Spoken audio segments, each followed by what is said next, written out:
Olá pessoal, um prazer imenso estar aqui com vocês mais uma vez nesse novo vídeo do canal e nós estaremos aqui falando sobre esse assunto que toda semana nós trazemos à baila, o estudo de Gálatas, que tem sido um estudo profundo, um estudo intenso, e são as cartas mais intensas do apóstolo Paulo. E eu convido você a estar conosco até o final desse vídeo. Lembrando que ao findarmos esse estudo, estaremos então realizando uma oração em favor de todos, Aline.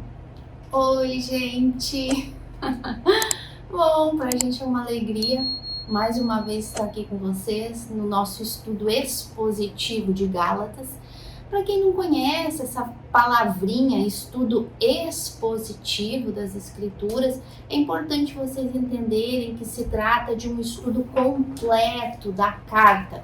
Não apenas um versículo aqui, um versículo ali, mas um estudo minucioso, detalhado, desde o primeiro capítulo até o final, para que a gente possa entender todo o conteúdo, todo o ensinamento que o apóstolo Paulo, ou o discípulo, ou o próprio Senhor Jesus, tinham para falar para aquela igreja, para aquele grupo, para aquelas pessoas. Então, nós estamos aqui no canal, neste estudo expositivo da Carta de Gálatas. Para quem já me conhece, eu sempre gosto de falar que a Carta de Gálatas é a carta mais difícil do Novo Testamento de ensinar, devido ao conteúdo dessa carta.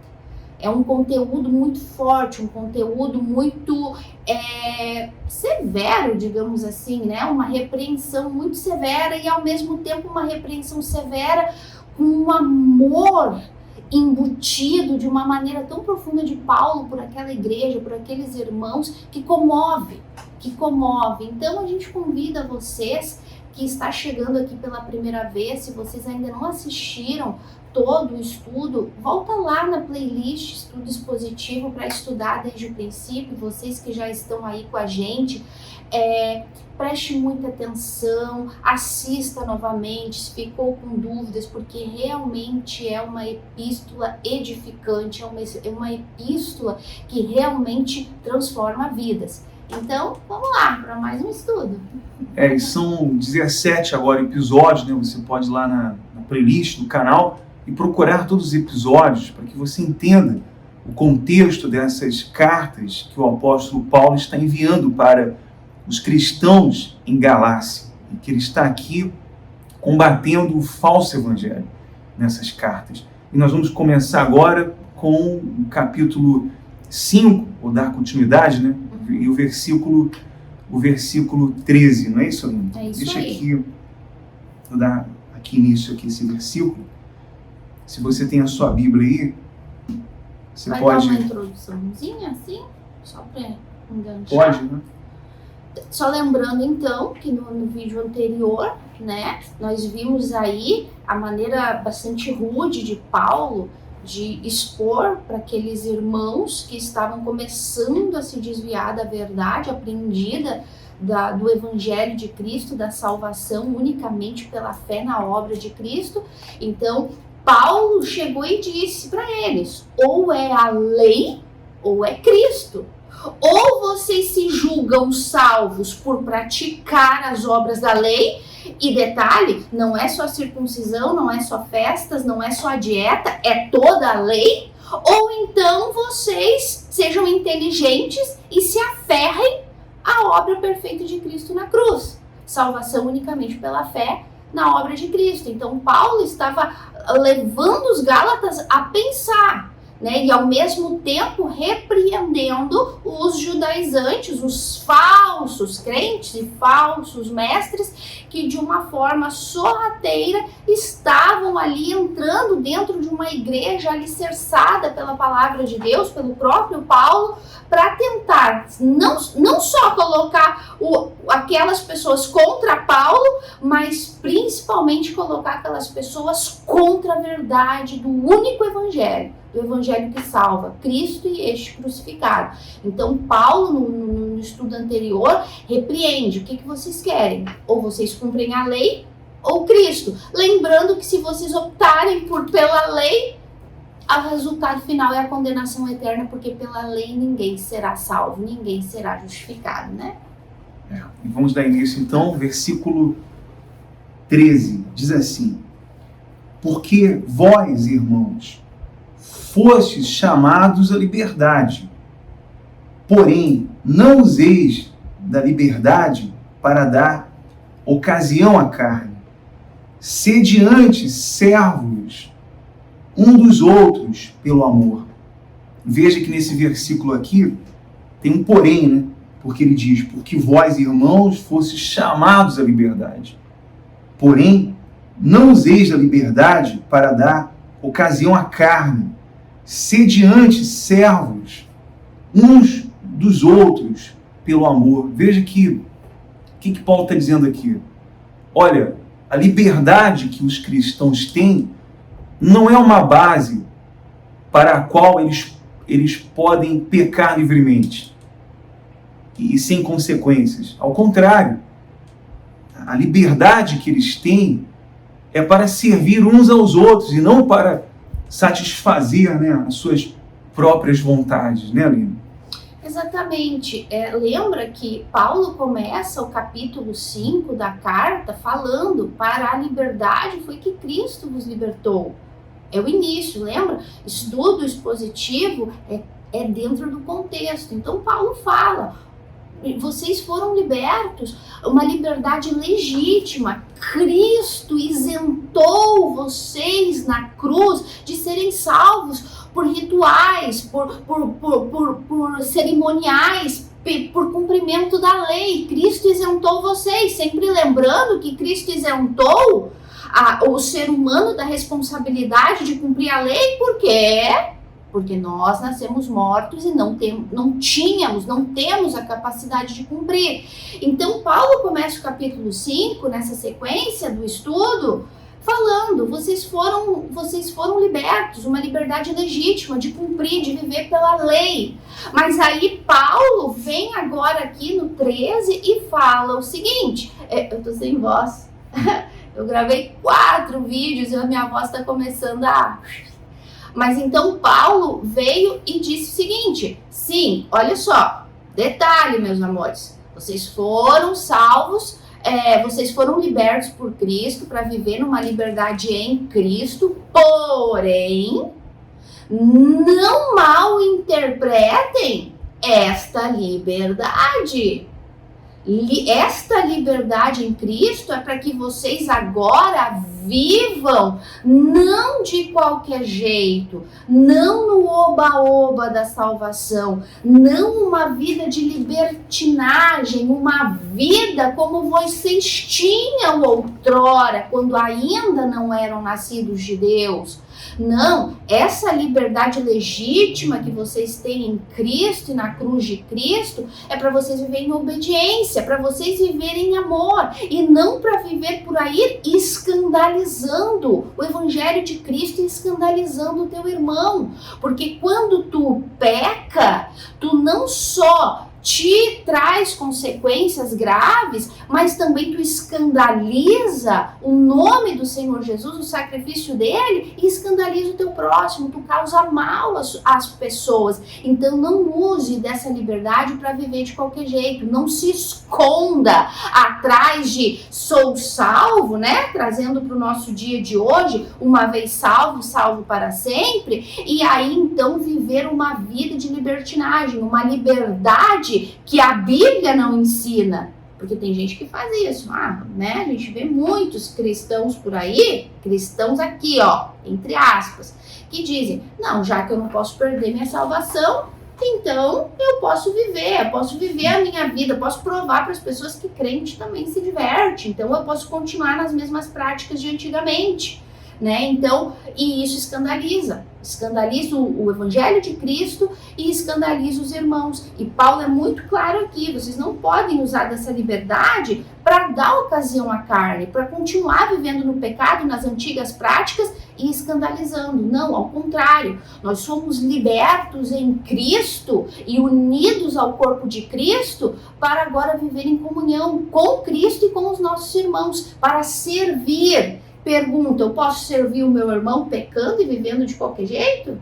Se o meu irmão me vê lá, enchendo a cara, arrastando o pé, mentindo, enganando, trapaceando, vivendo de qualquer jeito, eu estou fazendo bem para o meu irmão, principalmente para algum recém-convertido, né, um recém-nascido de novo? Claro que não. Eu vou estar o quê? Escandalizando e fazendo até mesmo com que esse pequenino venha a se perder. Então, Paulo é muito categórico. Cuidado, tá? Porque muitos acusam a gente aí de ensinar libertinagem. A gente já falou sobre isso. Eu já nem sei se foi aqui ou se foi no meu canal. Mas não é bem assim. Ao contrário, Cristo nos salvou, nos libertou para que nós vivêssemos em santidade, para que nós vivêssemos em comunhão. Então tem que ter muito cuidado com isso. Versículo 14 diz aí: porque toda a lei se cumpre em um só preceito, a saber, amarás o teu próximo como a ti mesmo. O Senhor Jesus, ele também fez uso dessa frase, né? E Paulo aqui vai além, porque ele diz: toda a lei se resume em um só preceito, amarás o teu próximo como a ti mesmo. Nós já falamos nos outros vídeos acerca da lei, que Deus criou a lei para conduzir o povo, né? E para preparar o povo para a chegada do Senhor Jesus.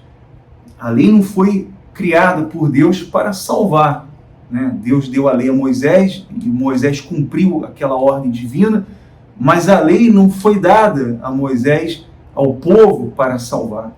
Foi para conduzir o povo, como nós explicamos, esclarecemos sobre essa lei. Mas você veja que Paulo está dizendo o seguinte: olha, essa lei, ela foi criada por Deus para estimular o amor um pelos outros, né? Não para se servir dessa lei ou para fazer bem para si próprio, mas para os relacionamentos, porque nós estamos interligados em tudo. Todas as coisas que a gente faz, a gente está interligado. Então essa lei nos ensinou a nos comportar, a nos portar, né, a nos relacionar com as pessoas. E Paulo vem e diz aqui: amarás o teu próximo como a ti mesmo. Ninguém pode amar o próximo se não ama a Deus, a não ser que seja um amor interesseiro, né? Aí sim, elas podem amar por questões de interesse, mas o amor verdadeiro, o amor legítimo, só tem aquele que foi regenerado, que nasceu de Deus, porque ele vai se importar com o próximo, ele vai amar o próximo com esse amor de Deus, com o amor legítimo. E é o que acontece quando uma pessoa nasce de Deus, porque essa lei já não está fora, está dentro dela. A lei foi infundida naquele que é nascido de Deus. Então ela carrega dentro de si o amor ao próximo. O que ela faz, ela está pensando no próximo. Olha como essa lei, ela é boa, né, Aline? Você está falando aí e eu tô pensando nas leis que Deus ordenou para Moisés.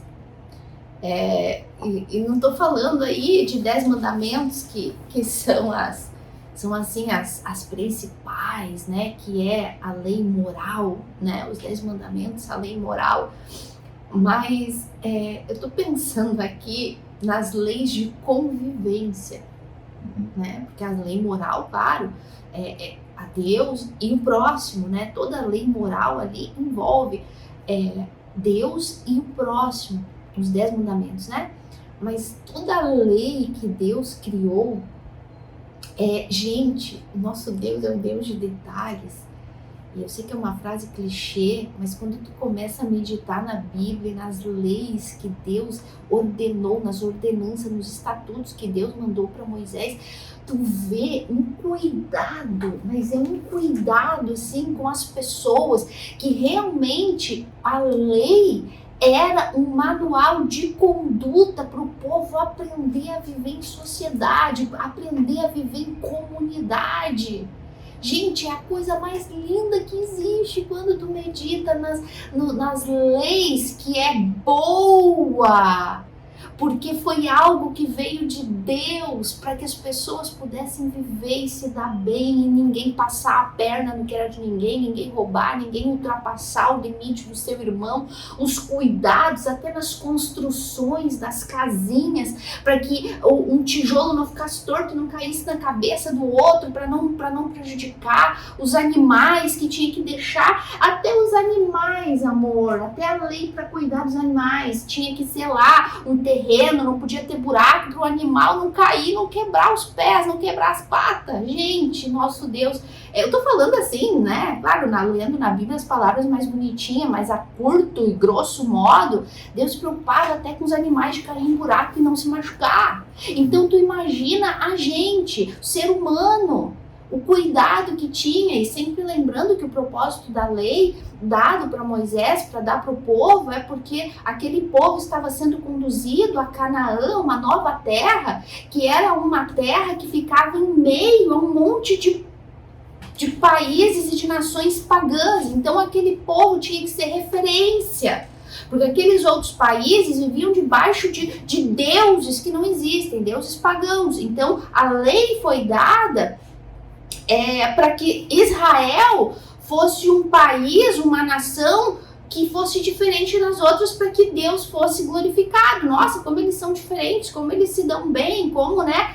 Mas a gente sabe que tudo isso para que eles viessem olhar para Deus. Mas a gente sabe que Israel pecou, que Israel falhou, enfim, as consequências disso tudo aí é a grande tribulação para eles e é outro assunto. Mas é só porque o Anderson estava falando dessa lei que foi dada para conduzir, né, o ser humano ali, aquele povo, a se dar bem como comunidade, como nação. E aí me fez lembrar de tudo isso. É importante, cultura, para vocês entenderem, entender a história da Bíblia, entender aqui a mente de Deus, o plano dele desde o princípio. Então aqui, quando Paulo fala que quando ele está dizendo aqui, não use de libertinagem, não viva de qualquer jeito, não tente usar a liberdade em Cristo para trapacear o teu irmão, para fazer algo que vai escandalizar o teu irmão. Ao contrário, viva para servir o teu irmão. Por quê? Porque o preceito da lei é esse: amarás o teu próximo como a ti mesmo. Mas olha só como Paulo aparentemente é ousado. Porque Cristo, um pouco de tempo atrás, usou essa mesma frase, mas com 2 preceitos. Ele reduziu toda a lei judaica, que eram mais de 600, ou então a moral, que eram os 10 mandamentos, em 2. Amarás a Deus sobre todas as coisas e o teu próximo como a ti mesmo. Paulo vem aqui e diminui isso. Paulo vem aqui e fala, o preceito da lei é amar o teu próximo. Paulo, mas peraí, tu tá falando diferente de Jesus. Tu tá contradizendo Jesus? Jesus falou 2, tu tá falando 1. Aí Paulo vem com a sabedoria dele, em outras palavras, e fala, mas aqui, não tá escrito aqui, mas é o que passa na cabeça da mente de um verdadeiro filho de Deus. Por que eu vou te falar que tu tem que amar a Deus sobre todas as coisas e o teu próximo a ti mesmo? Por quê? Porque quem só pode amar o próximo, quem ama a Deus. Então não era necessário ele expor aqui no texto, ama a Deus e o teu próximo. Para quê? Porque quem é nascido de Deus já ama a Deus sobre todas as coisas e só pode amar o irmão quem ama a Deus. Não é o que João fala? Lá nas epístolas de João fala. Sabemos que passamos da morte para a vida quando amamos o nosso próximo, quando amamos o nosso irmão. É a maior evidência do novo nascimento. Quando somos regenerados, quando nascemos de novo, passamos a amar. Então, por isso que aqui Paulo não fez nem se deu o trabalho de escrever, porque para um bom filho de Deus, entendedor, ele já sabe.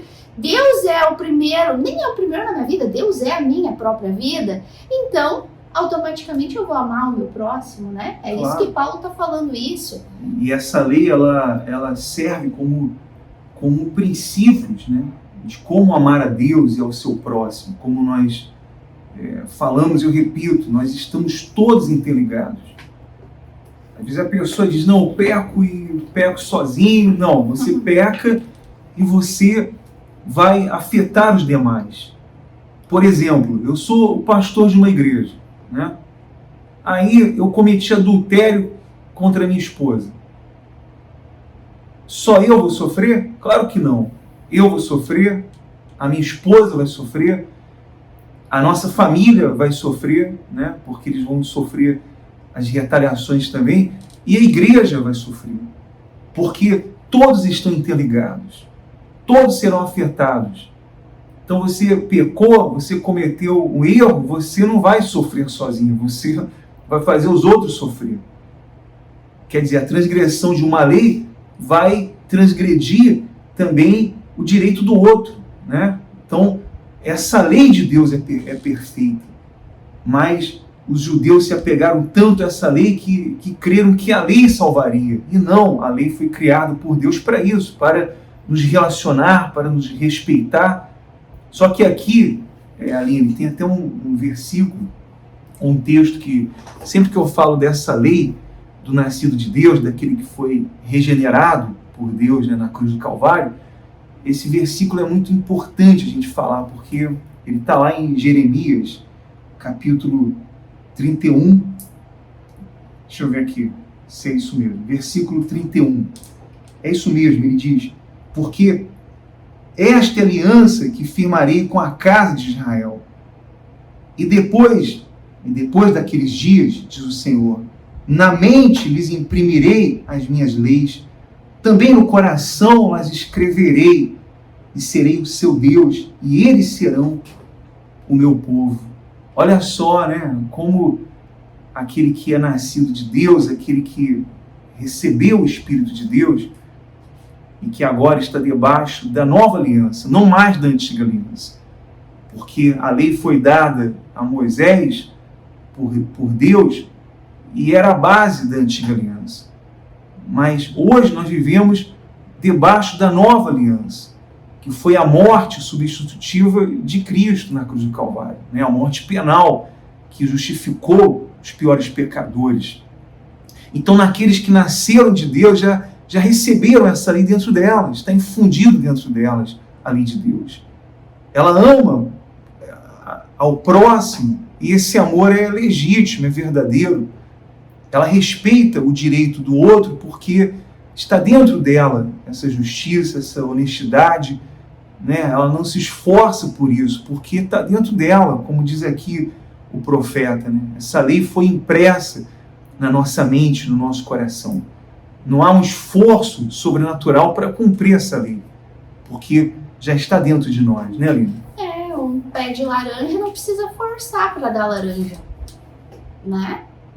Um pé de laranja naturalmente dá laranjas, né? Então, eu tenho uma nova natureza, né? Uma nova natureza, eu sou regenerado, então eu não preciso forçar para cumprir a lei de Deus, né? Porque nos acusam justamente disso, de pregar a graça, de pregar a salvação unicamente pela fé em Cristo, zero obras, de não depender do meu esforço e do meu sacrifício para a salvação, porque pregamos que salvação não se perde. Então, nos acusam de que estamos levando as pessoas, conduzindo as pessoas a pecarem. Não!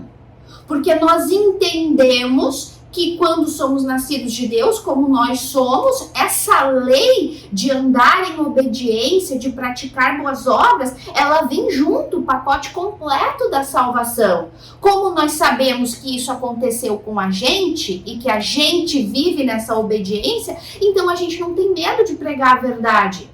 A gente não tem medo, mas se nós pregarmos que salvação não se perde e que não precisa sacrificar e que tem que abandonar pecado para ser salvo, se nós não fizermos isso, as pessoas não vão viver de qualquer jeito, né? Vão viver... Não, a gente não tem medo de pregar isso. Por quê? Porque como a gente sabe que a regeneração ela é completa, a salvação ela é completa, então a gente tem o prazer de ensinar a verdade, porque o dia que aquela pessoa nascer de novo, ela vai vir com o pacote completo, ela vai vir com as leis de Deus implantadas na mente e no coração. Então, nós somos feituras de Cristo, né? Feituras criadas em Cristo, nova criação em Cristo, para andar em boas obras, para fazer boas obras. E outra coisa, amor, que é muito importante falar aqui com relação a isso de que o cuidado que temos que ter para não viver uma vida de qualquer jeito, uma vida de libertinagem, né, ou de usar, até porque quem usa isso nem nascido de Deus eu duvido, né? Talvez um ou outro que recém-nasceu, tal, tem ali as suas dificuldades, mas é muito importante a gente entender esse cuidado que a gente tem que ter com o próximo, porque tem aqueles que dizem assim, mas é questão de consciência. A minha consciência não me acusa de cometer esse pecado. É consciência. A minha consciência não me acusa de encher a cara de cachaça. Se o meu irmão acusa ele, uns têm fé para comer carne, outros para comer legume. Então, se a consciência dele acusa ele, aí é ele com Deus, é a fé. A minha consciência não me acusa. Cuidado, tá? Cuidado, tu que pensa assim, que a consciência, cuidado, a tua consciência tem que estar sujeita a isso aqui. Se a tua consciência fugir disso aqui, a tua consciência tem um limite dentro do que a Bíblia ensina. Tá dando para entender? Então, também tem muitos que se escondem atrás da consciência. Não. Paulo fala, cuidado para não escandalizar o teu irmão. Não venha com essa historinha de consciência. Por quê? Porque a tua consciência ela tem que andar aqui, alinhada com a vontade de Deus, com o que é certo. Tanto para a tua vida, porque de repente tu tá auto-enganado, como para o teu próximo. Então vocês veem como é muito sutil esse amor ao próximo, como a gente tem que ter muito cuidado. É muito importante isso de consciência, porque tem muita gente em nome da consciência aí querendo viver de qualquer jeito. É porque, como nós falamos no vídeo passado, as igrejas elas são humanistas e eles não querem pregar a verdade. Eles mencionam, mais ou menos, o Evangelho, cruz, a salvação, essa morte de Cristo. Eles apenas mencionam, mas eles não vão pregar o Evangelho de forma límpida, porque isso não vai trazer lucro para eles. Pregar o Evangelho puro e límpido não traz lucro. Não traz muitos interessados, porque as igrejas que mais trazem multidão são aquelas que pregam o humanismo, que colocam o ser humano no pedestal, que levanta a autoestima. Nós temos mais coaches motivacionais do que pastores verdadeiros, pregadores do Evangelho, dispostos a perder a vida, se for necessário, por pregar o Evangelho, porque tem medo, porque alguém vai criticar, porque alguém não vai gostar, porque alguém vai atacar. Mas nós que pregamos o verdadeiro Evangelho, nós temos a consciência desse duplo efeito que o Evangelho vai provocar. Ele vai surtir naqueles que ouvem, Como nós falamos já, eu não sei como que as pessoas vão responder à pregação do Evangelho, mas essa é a realidade. E o que Paulo está enfrentando aqui era a mesma coisa que nós enfrentamos hoje. E claro, com uma intensidade muito maior Paulo enfrentou, porque ele era acusado disso. Agora, Paulo, você prega aí a graça, essa morte penal de Cristo e tal. Você está querendo dizer então que agora a gente pode pecar livremente? Então vamos pecar. E era o que os falsos mestres estavam pregando aqueles cristãos inocentes, genuínos, aqueles cristãos ali puros. E eles começaram a pregar isso. Olha, Paulo nos apoia, porque ele está pregando aí a graça, pregando que somos livres e podemos fazer o que bem entendemos. Olha como é sutil, E no falso evangelho isso acontece. No falso evangelho é muito sutil isso, E você vê isso por parte de pastores, de oficiais da igreja, dizendo, não, a gente é livre. E nós podemos fazer o que bem entendemos. Nós temos a misericórdia de Cristo, nós temos o advogado, e nós podemos fazer o que bem entendemos. E usam das Sagradas Escrituras para confundir a mente das pessoas,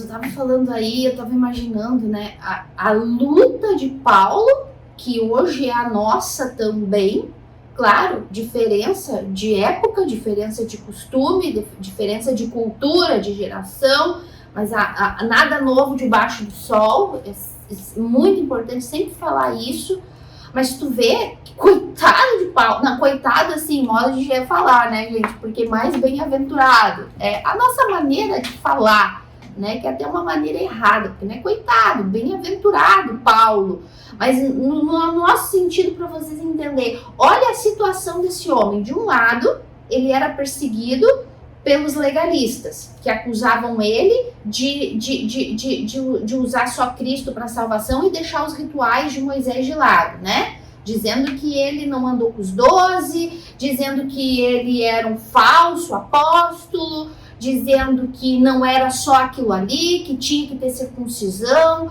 Por outro lado, ele era acusado de pregar circuncisão. Lembra que a gente falou semana passada? Porque ele circuncisou Timóteo, porque Timóteo era meio judeu. E então, ele era que nem Jesus, acusado de todos os lados, não tinha para onde correr, né? Jesus comia com os corruptos, com os bandidos, era chamado de corrupto, de bandido. Jesus expulsava demônio, era chamado de demônio Beelzebu. Jesus entrava na casa do pecador, aquele pecador, né, beberrão. Paulo pregava a graça e era acusado de não ser discípulo legítimo, apóstolo legítimo, acusado de pregar a circuncisão para salvação, sim, porque ele circuncidou Timóteo, senão não tinha circuncidado Timóteo, e também era acusado de pregar a libertinagem. Era de todos os lados que era atacado. Gente, que situação. E eu digo, é a mesma coisa, gente, hoje, mas acusações de todas as maneiras. Então, por isso que Paulo, aqui dentro deste contexto, ele está falando com vários, ele está falando contra vários tipos de falsos mestres, tanto aquele que acusavam ele de pregar libertinagem, de pregar circuncisão, e de não pregar circuncisão, e de não pregar as leis de Moisés, de pregar um evangelho fácil, enfim. Tanto ele estava lutando contra esse monte de falso crente, de falso líder, né? Como também ele estava lidando com grupos de pessoas dentro da igreja de Galácia que ou eram convertidos ou nunca foram convertidos, né? Então tem vários tipos de pessoas aqui e vários tipos de problemas que estavam tendo aqui. E como que a gente sabe disso? Com relação ao versículo seguinte que ele vem e fala: amarás o teu próximo como a ti mesmo, ele fala, né? Aí ele vem: se vós, porém, vos morderdes e devorais uns aos outros, vede que não sejais mutuamente destruídos. Ou seja, está tendo confusão dentro da igreja, separação, divisão, facções, que é o que a gente vai falar agora daqui a pouco, das obras da carne, o fruto da carne pecaminosa. Estava tendo confusão, porque uns acusavam Paulo de libertino, de outros que não, ele circuncisa, outros não, ele prega só Cristo, esqueceu da lei, ele é um falso apóstolo. E entre isso, os próprios dentro da igreja, os próprios irmãos, né, uns mais fracos, uns mais convertidos, outros que estavam capengando ali, se desviando da verdade, começaram a se degladiar uns aos outros. Começaram a se acusar, e Paulo vem e fala: peraí, se vocês... Cadê o amor? Eu vejo nesse versículo aí uma imagem de animais, né? Uns atacando os outros com brutalidade. Essa imagem que vem na minha cabeça. E na esfera espiritual é o que acontece também nas igrejas, né? Uns não amam os outros, né? Estão ali invejando o outro, ou querendo ser melhor que o outro, ou querendo ter uma posição maior do que o outro, ou almejando um título ou uma posição. Ninguém está ali por amor ao próximo, porque ama verdadeiramente. Quer ser Senhor, né? Mas para servir a si próprio, comprometidos consigo mesmo, e não comprometidos com amar o próximo, em fazer bem para o próximo. Então, quando faz o bem para quem tem poder, faz o bem para quem é forte. Ninguém quer ajudar o fraco, né? Todo mundo quer ajudar o forte, né? Mas e quando alguém realmente quer ajudar de uma forma legítima, é até visto com maus olhos. Pô, será que quer me ajudar mesmo? Será que não está interessado em alguma coisa, né? Será que não há por trás disso interesse? Porque o mundo é assim. O mundo se degladia. O mundo, ninguém faz nada porque ama. Todo mundo quer mostrar na foto. Todo mundo quer sair bem na foto, né? Como nós vemos no quadro político, né? Todo mundo quer sair bem na foto, dizer que está fazendo uma boa ação. E nós vemos isso também na esfera espiritual. Essa imagem que vem à minha cabeça é muito forte. Paulo está falando aqui dessa brutalidade, como uns estão tratando os outros. Quer dizer, isso é religiosidade dentro das igrejas. Claro, não no verdadeiro evangelho. Porque no verdadeiro evangelho não existe isso. Na verdadeira igreja não existe comprometimento consigo próprio, mas com o outro. O amor ao próximo. Não, e tu vê que tudo isso começa com líderes, né? Porque essa igreja, ela foi evangelizada por Paulo, dentro do evangelho purinho de Cristo. Aí entrou líderes, falsos mestres, lobos, com falsa doutrina, com falso evangelho. Com aparência de piedade. Exato. Né? Com aquela aparência, aquela narrativa, aquela coisa de piedade. Não tinha nada de piedade, tudo é fachada. Né? E você vê pelos ensinamentos, né, distorcidos da Bíblia, que não tem nada de piedade ali, é só aparência de piedade, de bondade, de caridade.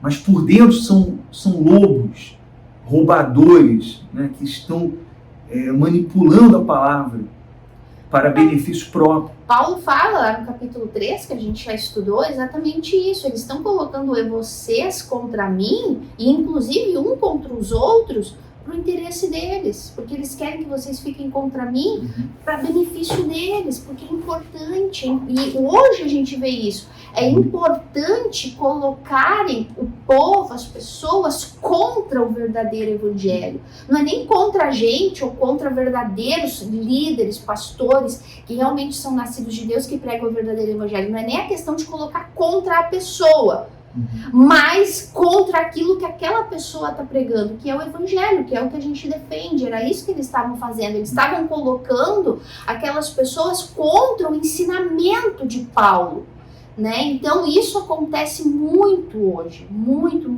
E é incrível. Esses líderes, eles vêm eles vêm com uma sutileza, eles até falam da graça. Os mesmos que falaram assim, a graça é uma desgraça, amanhã vem e fala da graça. Com uma certa sutileza, né? Mencionando essa graça, mas os seus ensinamentos, a forma que eles ensinam a Bíblia, a palavra de Deus, rejeita essa graça. Dão as costas para essa graça, porque não tem nada de graça ali na pregação. Não existe isso. É só fachada, é só aparência na realidade. E por isso que é bom a gente ressaltar isso aqui, Aline, porque para você conhecer o falso, você tem que conhecer o verdadeiro. Você nunca vai conseguir identificar o falso se você não conhecer o verdadeiro evangelho. A verdadeira pregação, a pregação bíblica, verdadeira, legítima, então você será enganado pelo falso, porque só vai identificar o falso quem conhece o verdadeiro. Eu só identifico a voz da Aline porque a gente está casado há muito tempo e a voz dela eu sei que é a voz dela. Por tanto tempo de casados, né? No início do namoro, eu poderia até confundir. Quando ela me ligava, de repente eu não poderia me esquecer da sua voz e não saber quem era, mas com os anos eu fui identificando que era a voz dela. E qualquer outra pessoa que diga que é ela, eu vou saber pela voz que não é ela, porque eu conheço a voz da minha esposa.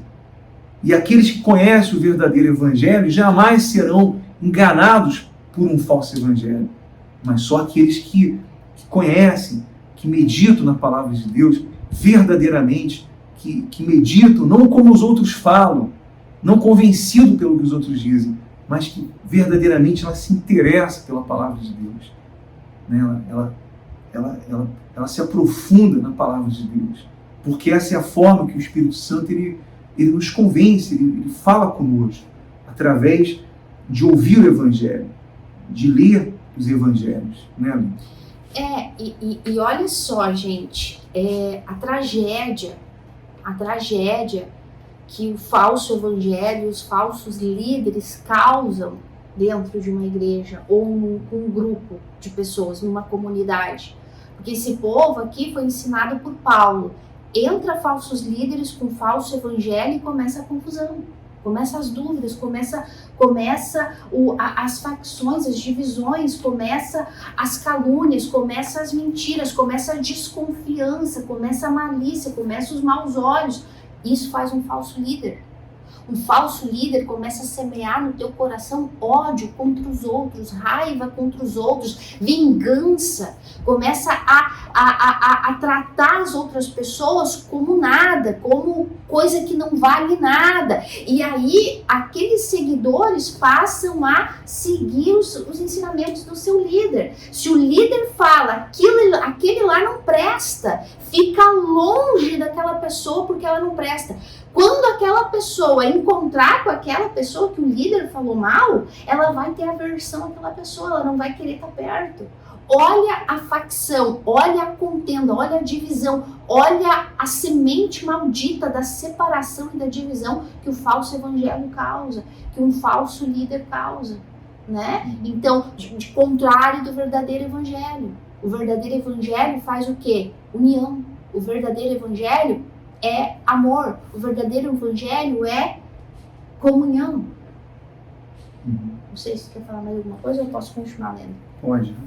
Então vamos lá. Então ele fala assim, então, porque se um começar a se degladiar, se eu te bater, tu vai me bater de volta. Então a gente vai acabar se machucando os dois, né? Se tu morde um, morde o outro, vão se devorar e vocês vão se destruir mutuamente. Paulo está falando. Essa é a tragédia do falso evangelho.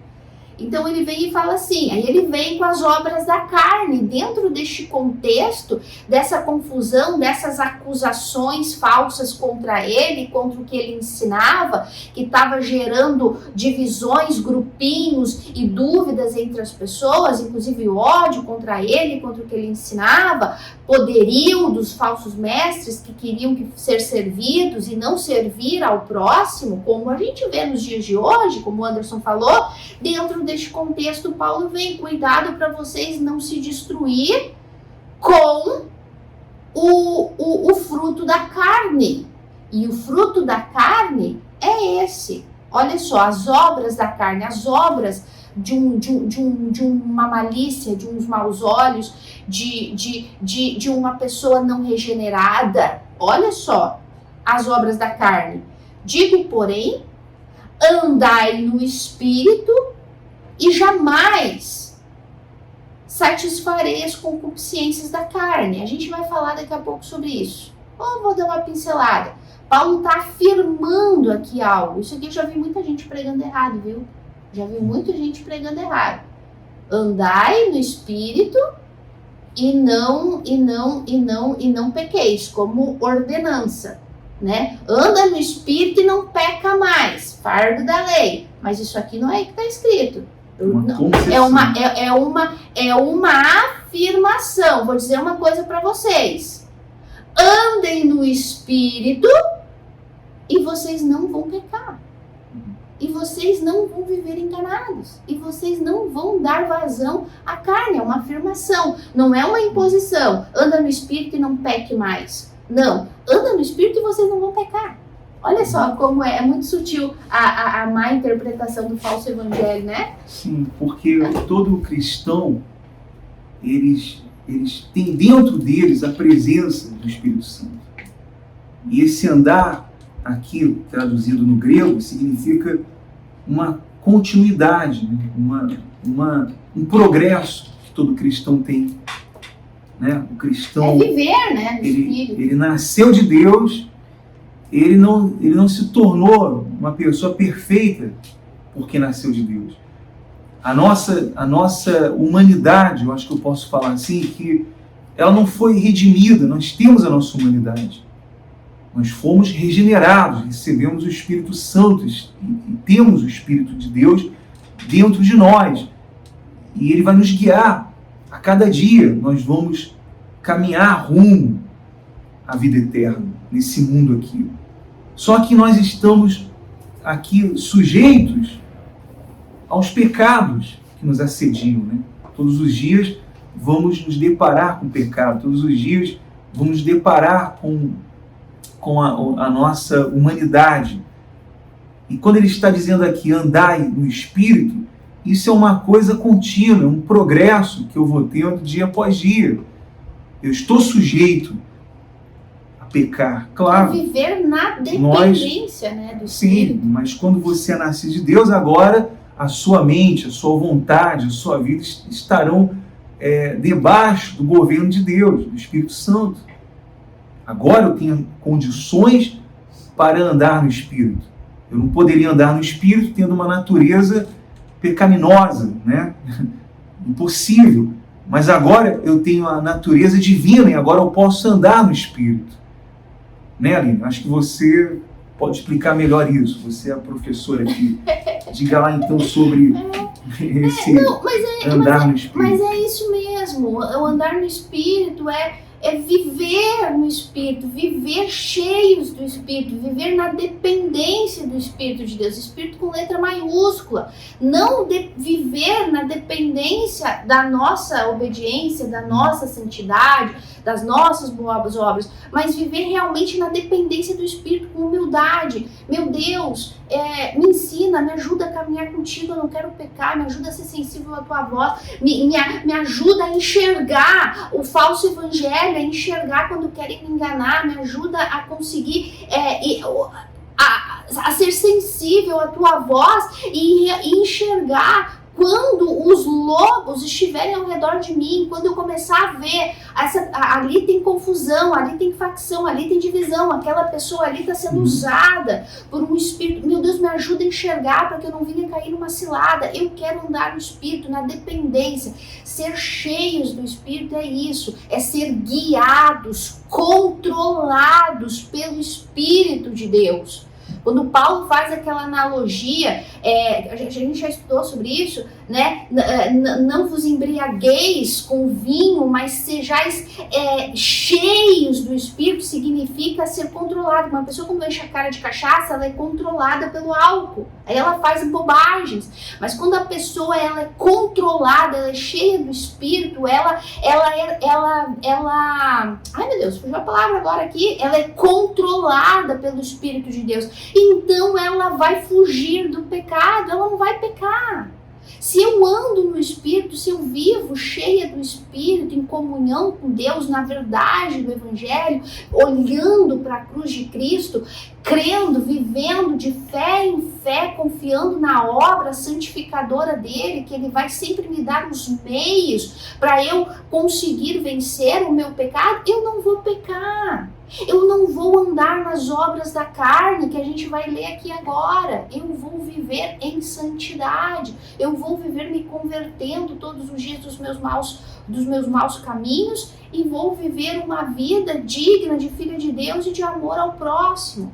Então, isso é viver controlada, dependendo do Espírito de Deus. E aí eu não vou pecar. É isso, é uma afirmação que Paulo está falando. E ele fala, mas se tu não andar no Espírito, na dependência do Espírito, se tu não viver diariamente usando essa fé, crendo naquilo que Cristo fez, então tu vai acabar andando nas obras da carne, vai virar bagunça que está querendo virar a igreja de Gálatas. E ele vem e fala, porque a carne limita contra o Espírito e o Espírito contra a carne, porque são opostos entre si, para que não façais o que porventura seja do vosso querer. Isso aqui, esse limita, a carne limita contra o espírito limita contra a carne, é porque, como o Anderson falou agora há pouco, nós hoje temos uma natureza nova, somos nova criação em Cristo, porém a velha continua.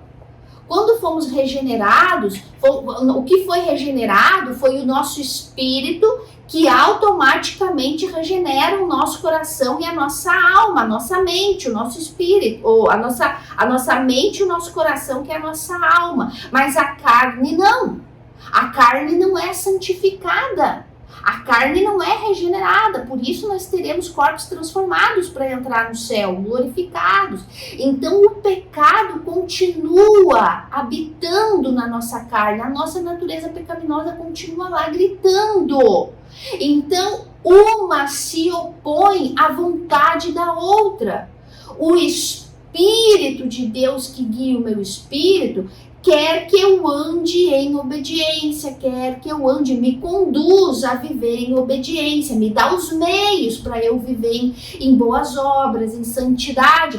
Mas a carne, o espírito da carne, do pecado que ainda mora dentro de mim, que está aqui nessa carne de pecado, esse espírito combate com o espírito que não quer que eu faça o bem. Quando às vezes tu pensa assim, puxa, vou ler a Bíblia, vou orar, vou meditar na Bíblia, vou ouvir lá um vídeo do canal Fundamento, do canal do pastor Anderson, e isso é o Espírito de Deus te conduzindo a fazer algo bom para ti, algo espiritual. Pergunta, quantas vezes tu quis fazer isso e tu não fez? Por quê? Porque na hora te bateu uma preguiça, te bateu um sono, te bateu um cansaço, o telefone tocou, a mensagem no WhatsApp, alguém te ligou, vou comer primeiro e depois esquece, e o cansaço.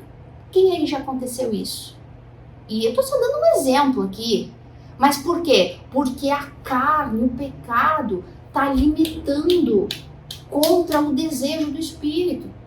Então é uma guerra, amor, dentro da pessoa. Realmente é uma guerra. O espírito limita. Agora, quando o espírito do pecado vai assim, vai lá, mente para te escapar desse problema. Vai lá, bebe um pouquinho para esquecer os teus problemas. Vai lá, mostra que cristão também se diverte. Vai lá pra balada, beber, encher a cara, dançar e provar. E eu falo essas coisinhas assim, porque são as coisas mais corriqueiras do dia a dia. Mas vai lá, te defende, te justifica, quebra o pau lá, vai lá e mostra pra ele que tu tem razão. Isso é a carne. Aí vem o Espírito de Deus e combate contra essa verdade. Ei, não faz isso. Tu não é mais dominado por esse pecado. Cristo já venceu esse pecado, isso não é mais tu. Essa não é mais a tua natureza. Aí é aquela coisa, vocês estão entendendo o que significa isso? O espírito limita contra a carne limita contra o espírito. É isso, é essa guerra constante dentro da gente. De que um não quer que eu faça a vontade do outro. O pecado não quer que eu faça a vontade do Espírito, que é viver em santidade, amando o meu próximo, fazendo boas obras.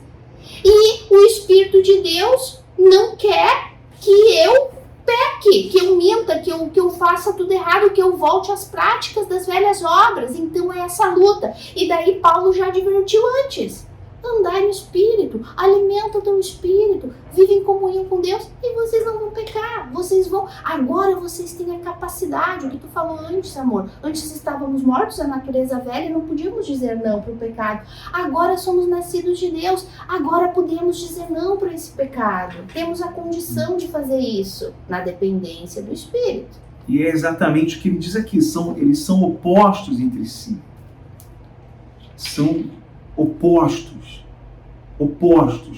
e ele diz mais, para que não façais o que porventura seja do vosso querer. Quer dizer, o meu desejo, muitas vezes, ele tem que ser descartado para que se cumpra o desejo de Deus, né? O problema não é o desejo, você pode desejar alguma coisa, né? desejo casar, o desejo ter alguma coisa, uma casa, um carro. Esse não é o problema é o desejo em si, que não vai satisfazer, não vai trazer benefícios para a sua vida espiritual. Então, quando nós temos o Espírito Santo, quando a pessoa tem o Espírito de Deus, ela nasceu de Deus, então ela pode descartar esses desejos e se opor a isso e fazer a vontade de Deus.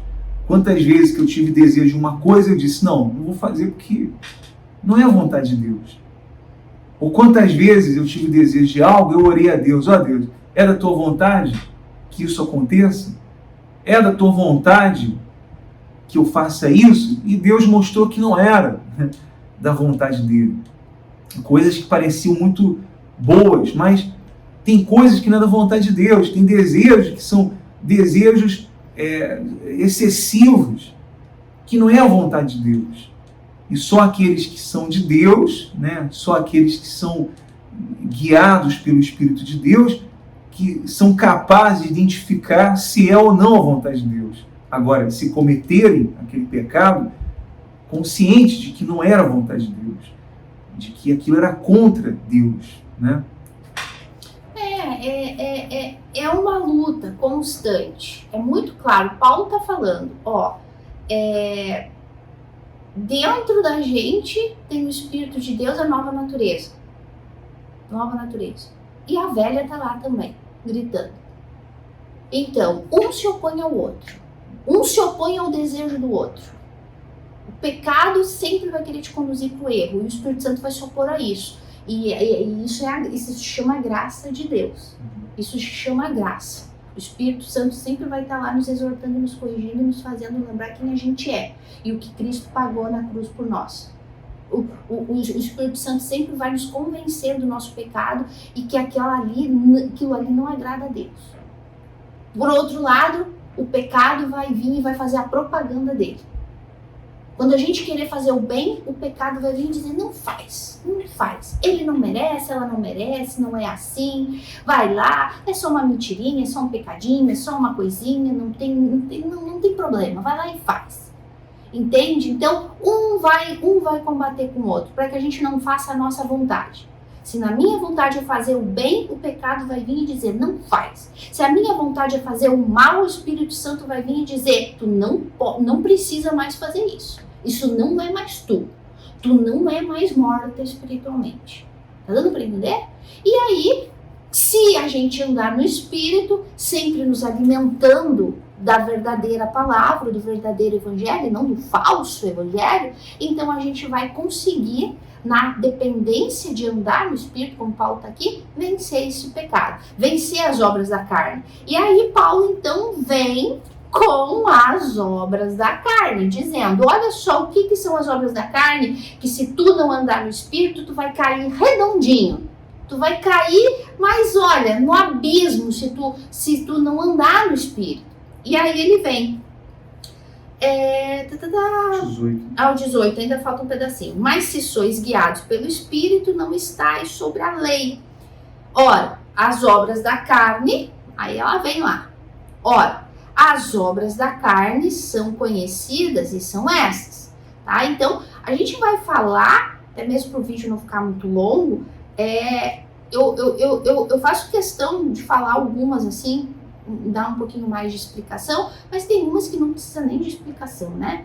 Mas vamos lá, então as obras da carne são essas. Paulo é claro, se vocês continuarem se deixando levar pelos falsos mestres, pelos falsos pastores, pelo falso evangelho, e se deixar guiar pelo ódio deles, pela raiva deles, pela avareza deles, pela ambição de poder deles, pelo desejo que eles têm de me afundar, né, de querer acabar com a minha reputação para poder ocupar a atenção de vocês para eles, porque é isso que o falso líder, o falso mestre, o falso evangelho faz. Se vocês continuarem assim, vivendo nessa divisão que o falso evangelho causa, né?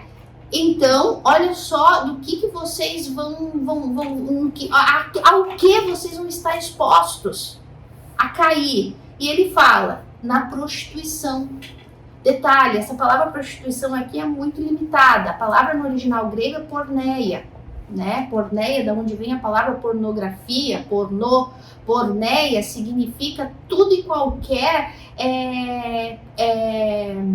relação sexual ilegítima, fora da natureza de Deus, ilegítima. Tudo que tem a ver aqui envolve muita coisa. Prostituição, homossexualismo, adultério, enfim, sexo fora do casamento, enfim, aqui envolve tudo, tá? Aqui foi traduzido para prostituição, mas a palavra no original é porneia, que significa tudo que tem a ver com o sexo ilícito, tá? E daí ele vem e fala assim, impureza, tá? Impureza, lascívia, impureza, tudo que é sujo. Puro é limpo, impureza é sujo.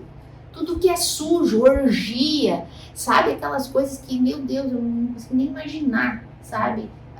Aquelas coisas assim que às vezes a gente escuta, um testemunho, alguma coisa de orgia, que a gente fica, meu Deus, isso existe? Coisa suja, envolvendo animais, envolvendo várias pessoas, coisa suja, lascívia, que também tem a ver com desejo impuro, né? Pornografia, pedofilia, envolvendo tudo que é nojento, tudo que ai, Deus que me perdoe. Aí ele vem, então, isso aqui tudo tem a ver com a imoralidade, né? Imoralidade sexual, né? Aí ele vem, não sei se tu quer falar alguma coisa, eu posso continuar. Não, continua. Aí ele vem com a idolatria, né? Que isso aqui eu acredito que é algo muito simples de se entender, mas é sempre bom a gente complementar. Que idolatria não é somente adorar a imagenzinha lá do santinho, do anjinho de gessinho, né? A imagem lá de um deus pagão, de uma coisa. Não, a idolatria também é adorar um líder, adorar uma pessoa, um cantor, um artista. Essa semana, gente, eu fiquei assim tão chateada, tão triste, porque aqui no Brasil tá anunciando que vai ter aí um grupo mexicano, não vou falar nomes, né? Vai ter um grupo mexicano que vai vir cantar no Brasil, vai ter uma gira, não sei se tu viu isso, eu te comentar, não falei, não sei se tu chegou a ver, que eles vão vir cantar. Quando foi anunciado que esse grupo ia vir cantar no Brasil, depois de 15 anos, né, se formou as filas para comprar os ingressos para o show. E olha só, em menos de 24 horas esgotou. E aí, os principais jornais aqui do Brasil divulgaram que uma das fãs, a primeira da fila, que foi comprar o ingresso para assistir o show dos ídolos dela, na hora de passar o cartão não passou. E ela chorava desesperadamente, porque ela não ia poder comprar o ingresso para assistir o show dos ídolos dela. Gente, mostraram vídeo, imagens, foto dela chorando. Quando eu olhei aquilo ali, eu falei assim, eu não vou nem falar de incrédulo, eu vou falar de cristão. Será que alguma vez algum cristão chorou por ofender a Deus pelo seu pecado? Será que alguma vez um filho de Deus, eu repito, estou falando de filho de Deus, tá? Não estou falando de incrédulo, não. Será que alguma vez um filho de Deus chorou desesperadamente como essa guria estava chorando por aqueles ídolos dela? Por ofender a Deus, por não amar a Deus, por não se parecer a Cristo? Quando foi a última vez que tu chorou por um pecado teu, filho de Deus? Quando foi a última vez que tu te olhou no espelho e não enxergou nada de semelhança com Cristo e tu chorou por isso? Isso é para tu pensar. Isso aqui é tudo parte de idolatria. Não é só a imagem que tu vai lá e acende uma vela, a fotinho de um santinho que tu tem dentro da tua carteira. Não, é idolatrar um marido, idolatrar um filho, idolatrar um artista, um cantor, idolatrar o teu trabalho.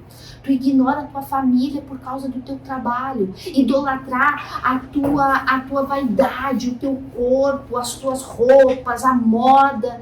Tudo isso é idolatria. sei se tem mais algum exemplo de idolatria, tem um monte, mas agora é o que me vem na cabeça. Mas tudo isso é idolatria. Adorar algo mais do que a Deus. Adorar ao filho, adorar ao pet, né? Adorar ao dinheiro, né? As pessoas adoram os seus bens, adoram o dinheiro, as pessoas matam por dinheiro, por poder. As pessoas se auto-adoram. Destroem uma família por causa de herança, né? De testamento, de coisa. E vira inimizade por causa de dinheiro, porque adora o dinheiro. E matam em nome disso, porque ela diz amar tanto a esposa e mata porque foi traído, né? Foi traído, então vou matar porque me traiu, porque eu amava essa bandida, agora ela tem que morrer. Mas amava, idolatrava. Aquela pessoa, né?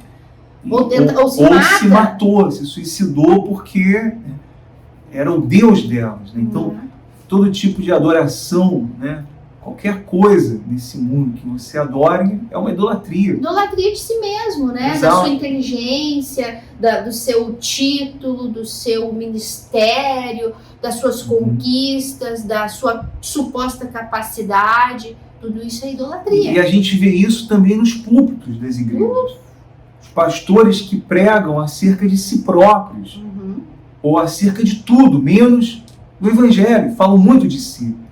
E falam nada das suas experiências, né? Da cruz, né? Falam muito das suas experiências, das suas conquistas, olha porque Deus me honrou, e contam as suas histórias. E isso prende as pessoas muito, né? Prende muito aquele público, mas não fala nada de Cristo, da morte penal de Cristo, do perdão que Ele deu na cruz do Calvário, nada. Falam muito de si. Isso é adoração a si própria. Leva as pessoas a adorar ela. E as pessoas ficam ali, né? São engambeladas, se introjeta nelas, porque inconscientemente elas ficam ali e aquilo é introjetado nelas, aquele tipo de evangelho que é falso. E elas acreditando que é o evangelho, elas acreditam porque elas não leem a Bíblia, porque elas não conhecem a palavra de Deus.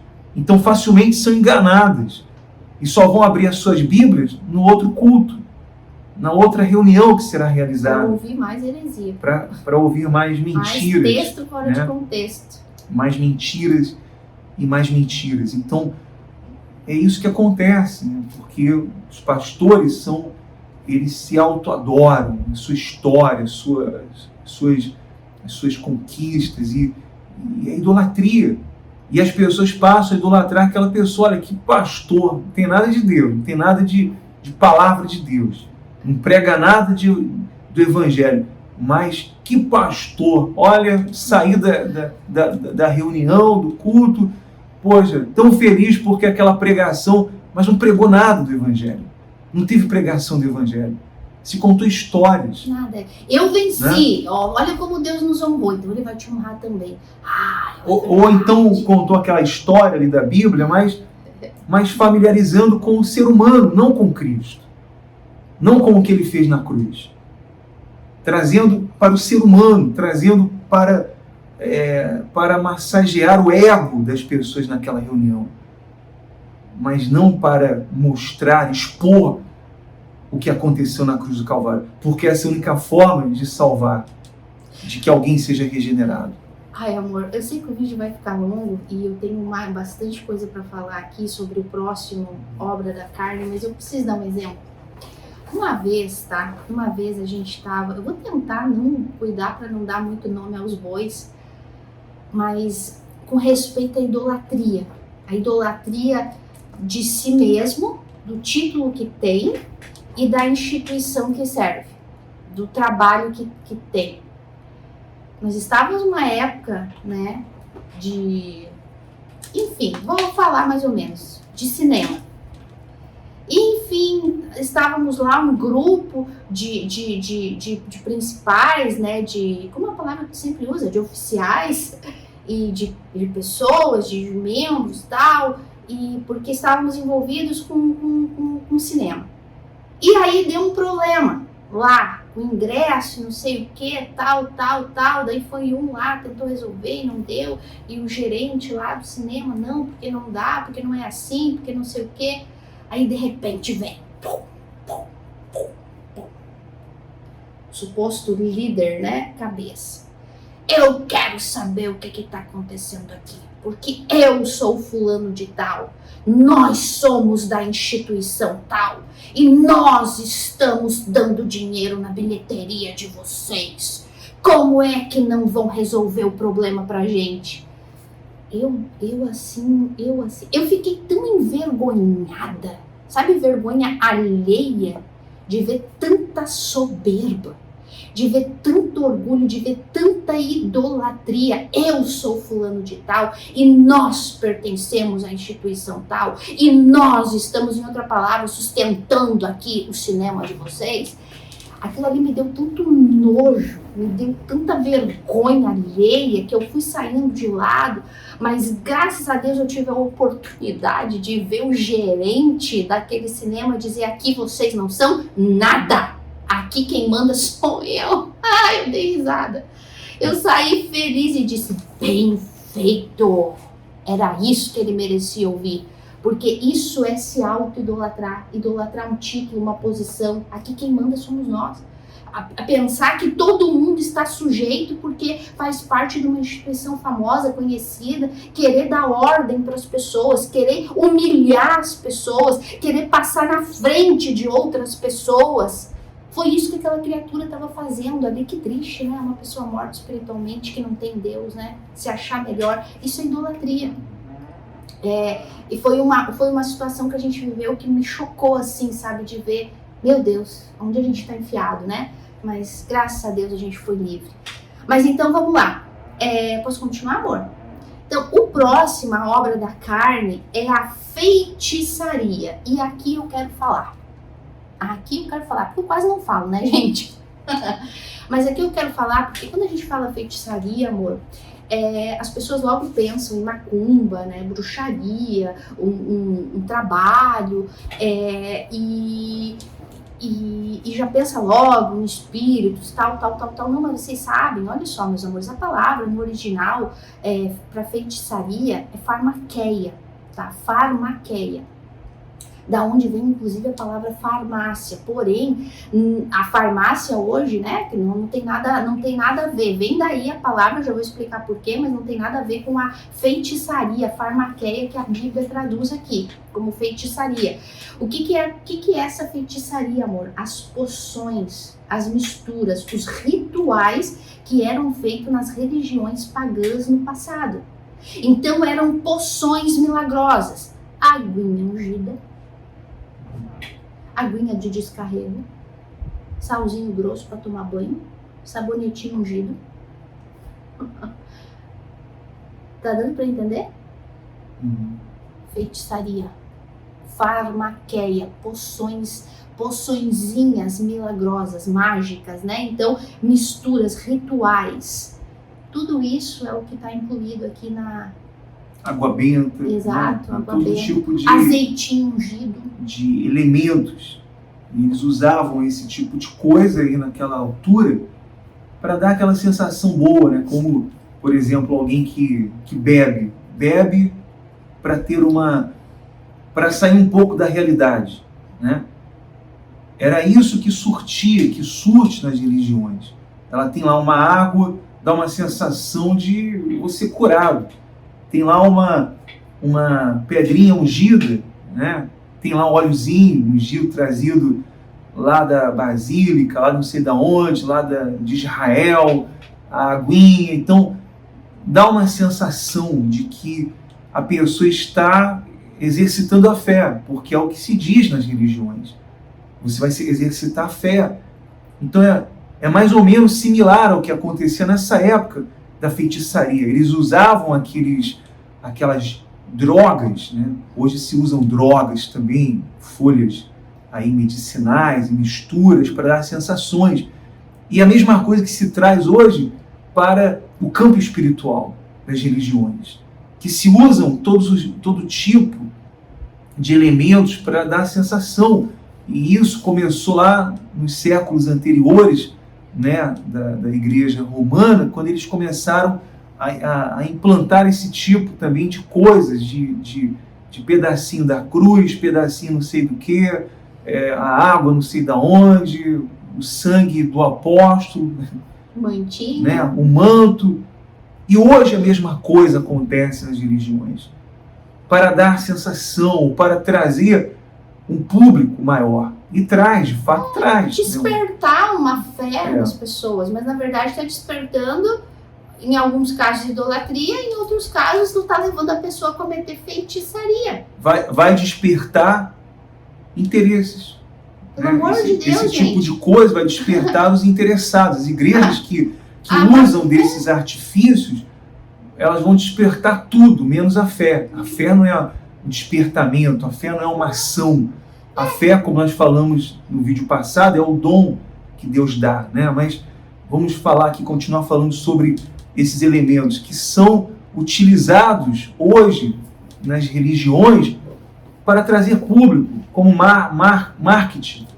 E não tem nada a ver com isso, não tem nada a ver com a fé, não tem nada a ver com a palavra de Deus, não tem nada a ver com o Espírito Santo. Nada, absolutamente.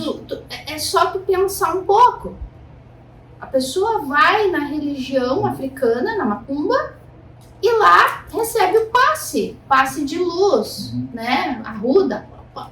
Tu vai numa suposta igreja evangélica, que de igreja não tem nada, e tá lá o pastor na porta te dando um passe de luz. E eles não escondem, o próprio nome da reunião é passe de luz, passe do descarrego, o banho do descarrego. Tem uma proposta, né? Ali, é igualzinho, diferente, igualzinho. Mas é a mesma coisa.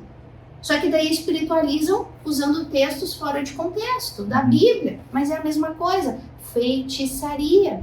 E as pessoas estão cometendo feitiçaria e nem sabem. Porque estão aprendendo errado, estão vivendo na ignorância. E aí tu vai falar para elas acham que a gente tá errado. Aí elas morrem e defendem cometendo o pecado da idolatria, que é defendendo aquela instituição, aquela igreja e a aguinha ungida dela. Tu tá vendo como o falso evangelho leva as pessoas a pecarem descaradamente e elas não se dão conta? Porque leva ela à feitiçaria e para ela defender a feitiçaria dela, ela comete a idolatria. Porque o religioso nunca vai defender a Bíblia. Né? Que Deus tem misericórdia. Ela vai defender os costumes, as doutrinas dadas por líderes de igrejas. Ela não vai defender a Bíblia. Ela não vai defender isso. Ela não vai defender porque ela não conhece a Bíblia. Por isso que está escrito lá: o meu povo está sendo destruído porque lhes falta o conhecimento. Tadinhas. E elas acham, né, o pastor quer o meu bem. O pastor quer limpar a minha casa do olho grande da inveja. O pastor dela também, coitado, é outro enganado, né? Sinceramente enganado. Mas o pastor dela tá fazendo ela levar macumba, feitiçaria, o pecado para dentro da casa dela, maldição para dentro da casa dela, e ela não sabe. Os dois estão enganados. E da onde vem a ordem, tanto para o pastor, que passa para o povo, dos cabeça, dos líderes, exatamente aqui como na igreja de Gálatas. Gente, nós não estamos falando nada que está fugindo daqui. Da onde começou a confusão aqui na igreja de Gálatas? De líderes, de mestres, de pastores falsos que entraram, introduzindo o falso evangelho. E é o que acontece, vem dos líderes. Aí vai descendo hierarquia e chega naquele pastor sinceramente enganado, como nós fomos também, né, amor? Como tu foi, como eu também fui. E aí, desse pastorzinho sinceramente enganado, vai lá e passa pro povo e tá levando o povo a pecar. E vocês nem sabem disso. Meus amores, por isso vocês têm que ler a Bíblia. Vamos continuar, porque senão... Aí vem a inimizade, né? Vem a inimizade, todo mundo sabe, gente. Contenda, confusão, inimizade. Ah, não me dou contigo, não gosto dele, não gosto do jeito dele, do jeito que ele fala. Não gostei do que ele falou, me ofendeu. Inimizade, pessoa que não sabe que não... A pessoa é tão encrenqueira que ela consegue arrumar encrenca com todo mundo. Gente, inimizade é uma tristeza. A pessoa encrenqueira, sabe aquele ditado bem corriqueiro, barraqueira? Consegue arrumar inimizade com todo mundo. Às vezes até a pessoa que está ali para ajudar, para cuidar, mas ela consegue criar confusão e inimizade com as pessoas que estão ali para ajudar. Porfia, discussões, pessoa que discute por tudo, pessoa sem paciência. Tu falou, ela... Sabe, não tem entendimento. A pessoa às vezes vai falar, não sei o quê. Ela já começa uma discussão do nada. Às vezes a pessoa só falou uma palavra e ela já começa uma discussão de nada. Porfia, ciúme, gente, ciúme. Meu Deus do céu, ciúme um do outro, ciúme do que o outro tem. Ciúme de relacionamento, como tu falou antes, né? Que chega a ponto da pessoa matar por ciúme, né? Bater, agredir, trancar dentro de casa, tratar mal por causa de ciúme, ira, né? Uma ira, a pessoa se irrita, fica com ódio, com raiva e acaba matando a pessoa, como Jesus falou, com palavras, né, amor? Com palavras ofensivas, ira, discórdia. Gente, como tem gente que consegue causar, vamos falar de todas elas juntas, discórdia, dissensões e facções, facção é rebelião, né? Discórdia, dissensão, são pessoas que causam desavença entre as outras. Por quê? Porque tem gente que tem o dom de causar discórdia, facção, uma rebelião, contenda, separação entre as pessoas. Meu Deus, que espírito diabólico, né? A pessoa que tem a língua, gente, a língua da pessoa, por isso que Tiago fala da língua, né? A língua causa destruição, a língua mata, como Jesus falou. Quando tu chama o teu irmão de louco, quando critica, quando fala alguma coisa com ira dentro de ti, tu tá matando. Então, pessoas que causam discórdia, dissensões, né? Que são desavenças, né?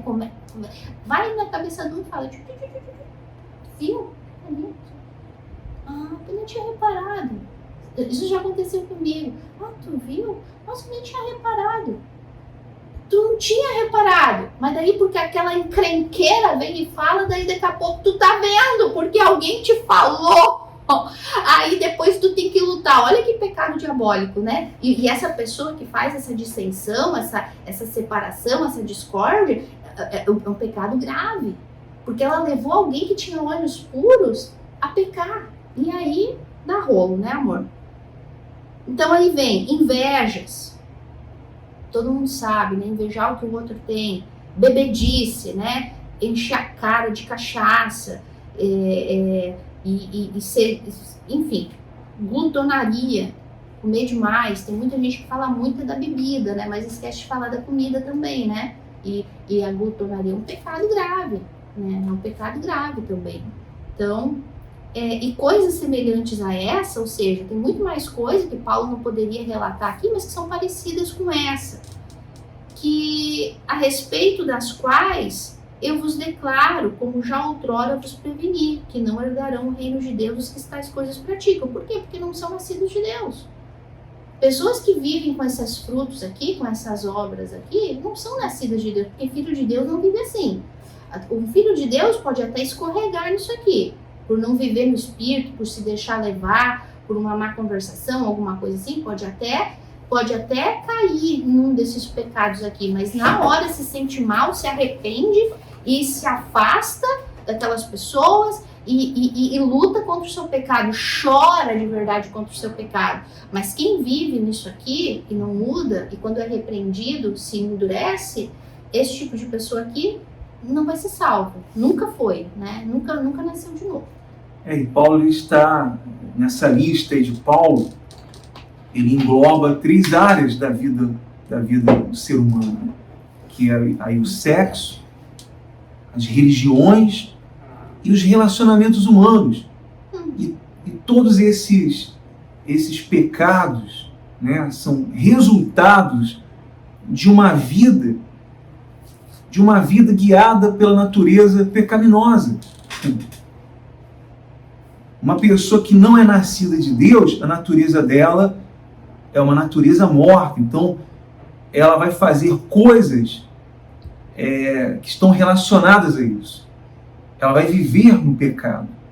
Diferentemente de uma pessoa que nasceu de Deus, agora ela tem a natureza divina. Então, ela pode pecar? É a pergunta que muitos fazem, né, amigo?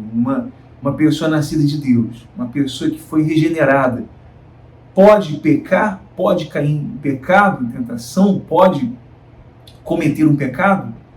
Essa é a pergunta que muitos fazem. E aí? Pode, mas é o que eu sempre falo aqui, quem já acompanha o canal vai saber. Esse pode pecar não é uma autorização. Tu pode pecar, tu é nascido de Deus e tu pode pecar, tá? Não é uma concessão, não é uma autorização de pode, mas é um pode acontecer. Pode acontecer que um filho de Deus peque. E por que pode acontecer que um filho de Deus peque? Porque ele não está andando no Espírito, como Paulo falou.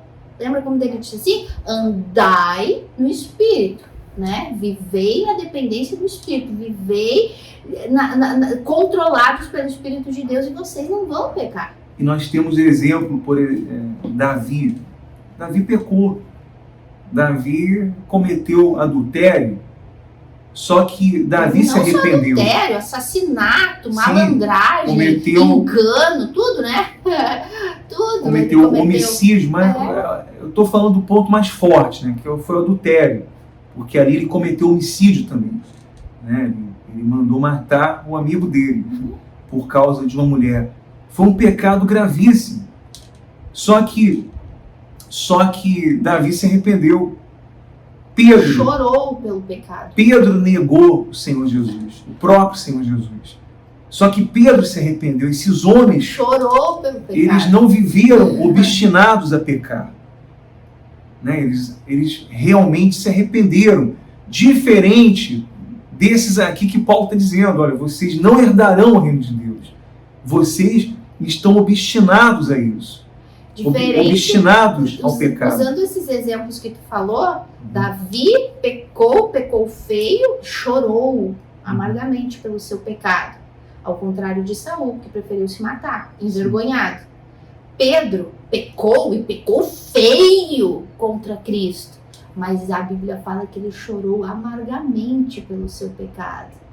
Judas pecou e preferiu se matar. E também chorou, né? Chorou, mas não era arrependimento. Era um remorso, né? Não era arrependimento. A mesma coisa Esaú. Esaú chorou. Ele chorou, mas o choro dele não era por arrependimento. Era pelo desejo dele, né? Por ter perdido a bênção, né? Por ter perdido ali aquela posição, né? De primogênito, digamos assim. Saul também chorou, mas pelo trono, não pelo pecado que ele cometeu contra Deus. Então, quando o verdadeiro cristão peca, ele chora, ele se arrepende ali, porque o pecado dele foi contra Deus. Foi contra Deus. Não foi um pecado contra a sua pessoa ou contra a sua posição, mas contra Deus. E essa é a dor de um filho de Deus, quando ele pode pecar, pode cair em tentação, mas arrependimento, e há frutos de arrependimento. Então aí está a diferença. Então aqueles que não nasceram de Deus serão guiados pela carne, e esses são os resultados que Paulo está listando aqui, né? Todos os resultados. Uma pessoa que é nascida de Deus, ela vai dar frutos, os seus frutos serão de justiça, como nós estaremos falando no próximo vídeo. Na semana que vem estaremos então esclarecendo aqui mais acerca desses frutos. Mas como você vê, uma árvore má, uma pessoa que não foi regenerada, uma pessoa que não nasceu de Deus, que não se arrependeu, pode até frequentar uma igreja, pode até ser um pastor, pode até ser um líder de grande notoriedade, mas os frutos, eles não podem ser forçados, né? Como você disse, uma macieira não pode, por exemplo, decidir, agora eu vou dar a laranja, porque não é o seu fruto. Ela vai dar naturalmente a maçã, porque é o fruto dela. Então, assim é o nascido de Deus, assim é um filho de Deus. Dia após dia ele será guiado pelo Espírito Santo, ele vai se parecer mais ao Senhor Jesus. Ele vai desenvolver a sua salvação a cada dia. Esse é o nascido de Deus. Já o que não nasceu de Deus, ele pode viver Ele pode tentar, pode se esforçar por mudar um comportamento, se esforçar por viver em moralidade, mas ele não vai conseguir, né? Ele pode aparentar uma coisa, parecer ser de Deus, mas não é. Aí a diferença, que é o que Paulo está mostrando aqui. Ele está lidando aqui com esses judaizantes, com esses falsos mestres, com esses cristãos verdadeiros e com aqueles que não são cristãos ainda, que não são nascidos de Deus, dentro aqui das igrejas de Galácia, né, Aline? Exatamente, gente. Então, essa foi a luta de Paulo, né, no passado, a luta dele como homem de Deus de verdade, regenerado, nascido de novo, que sabia que com ele estava a única verdade, por isso ele enfrentou de cara limpa aquela igreja e aqueles falsos mestres, né? Porque ele sabia que o que ele estava ensinando era a única verdade que podia levar aquelas pessoas de volta para o caminho, à salvação, de volta para o caminho da obediência, a olhar unicamente para a fé de Cristo. E nos dias de hoje, na cultura de hoje, a mesma coisa que muitos verdadeiros ensinadores da palavra de Deus, e repito, não somente nós aqui no canal, mas outros homens de Deus espalhados pelo mundo todo que pregamos esse evangelho reformado, esse evangelho unicamente na fé de Cristo, a salvação pela graça, na soberania de Deus, unicamente a soberania de Deus na salvação, logicamente com a responsabilidade do homem, né, como novo nascido, né, como uma nova criação, agora sim passar em viver em obediência, justamente para fugir dessas obras da carne, que quem vive nelas não é salvo. Então, o que Paulo enfrentava dentro do mundo e da cultura dele naquela época, hoje nós também enfrentamos, e é isso que a gente tem passado aqui para vocês. Às vezes a gente até dá exemplos, né, amor, de coisas que vivemos, e são coisas que acontecem para vocês poderem se identificar.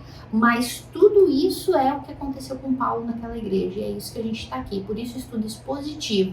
A gente ensina o que aconteceu naquela época, de acordo às escrituras, e traz para os dias de hoje, aplicando na nossa comunidade, no nosso convívio, para que vocês venham ter um entendimento da verdade das escrituras, tá bom? É isso aí. E tem aqui um versículo em Romanos, capítulo 7, versículo 6, versículo 5 e 6, diz assim: porque quando vivíamos segundo a carne, as paixões pecaminosas postas em realce pela lei operavam em nossos membros a fim de frutificarem para a morte. Agora, porém, libertados da lei, estamos mortos para aquilo a que estávamos sujeitos, de modo que servimos em novidade de espírito e não na caducidade da letra.